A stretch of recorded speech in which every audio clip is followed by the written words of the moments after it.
Hello বন্ধুরা, তোমরা নিশ্চয়ই জানো আমি আমার বোনের বিয়ে উপলক্ষে আমার মাসির বাড়িতে চলে এসেছিলাম। যারা গায়ে হলুদের ভিডিও দেখেছো তারা তো জানবেই, আর যারা এখনো পর্যন্ত দেখোনি তারা গিয়ে তাড়াতাড়ি দেখে নাও।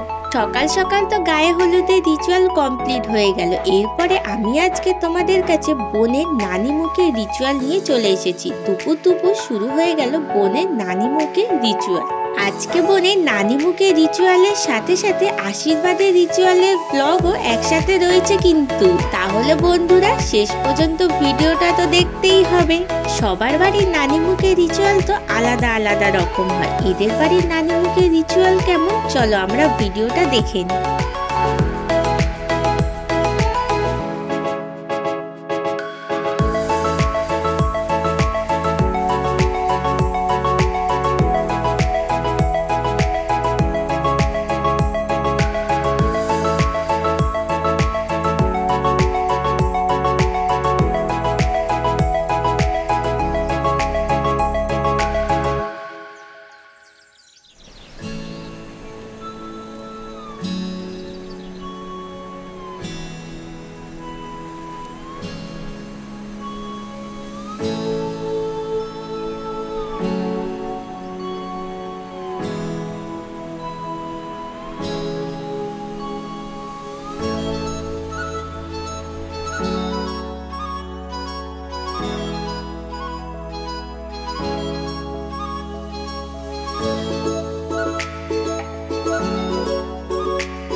নানি মুখের রিচুয়াল কমপ্লিট হতে হতে দুপুর 3:30 বেজে গিয়েছিল। এরপরে শুরু হবে বোনের আশীর্বাদের রিচুয়াল। অনেক বিয়েতে বিয়ের আগেই আশীর্বাদের নিয়ম থাকে, কিন্তু এদের বাড়িতে বিয়ের দিনই আশীর্বাদের নিয়ম আছে। প্রথমে বোনের মেসো আর মাসির আশীর্বাদ দিয়ে শুরু হবে।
মেসো আর মাসির আশীর্বাদ হয়ে যাওয়ার পরে বোনের শ্বশুর বাড়ির লোক আশীর্বাদ করবে। প্রথমে বোনের শ্বশুর আশীর্বাদ করছে।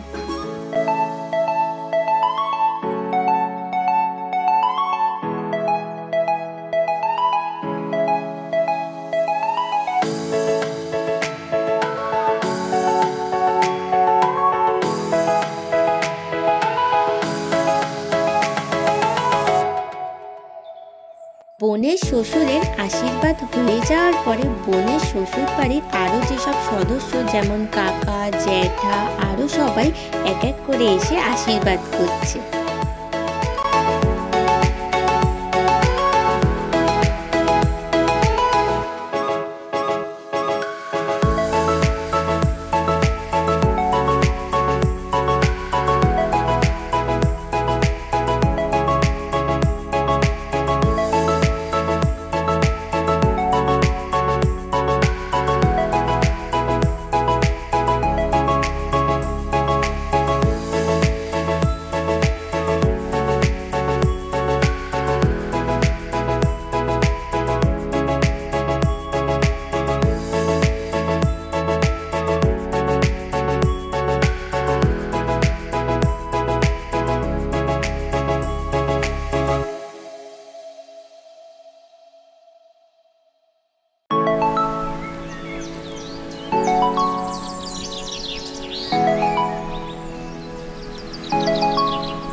তাহলে বন্ধুরা, আজকে আমার বোনের নানি মুখের ব্লগ আর আশীর্বাদের ব্লগ কেমন লাগলো সেটা কিন্তু আমাকে কমেন্ট বক্সে জানাতে একদমই ভুলবে না। আর গায়ে হলুদের ব্লগ কিন্তু অলরেডি আমার চ্যানেলে আপলোড করা আছে। যারা এখনো দেখোনি তারা ঝটপট গিয়ে দেখে আসো। আর বিয়ের ব্লগ কিন্তু খুব তাড়াতাড়ি আমার চ্যানেলে আসতে চলেছে। আর আজকের ব্লগ যদি ভালো লেগে থাকে অবশ্যই আমার চ্যানেলটাকে লাইক, শেয়ার আর সাবস্ক্রাইব করতে একদমই ভুলবে না। দেখা হবে নেক্সট ব্লগ নিয়ে। টাটা বন্ধুরা।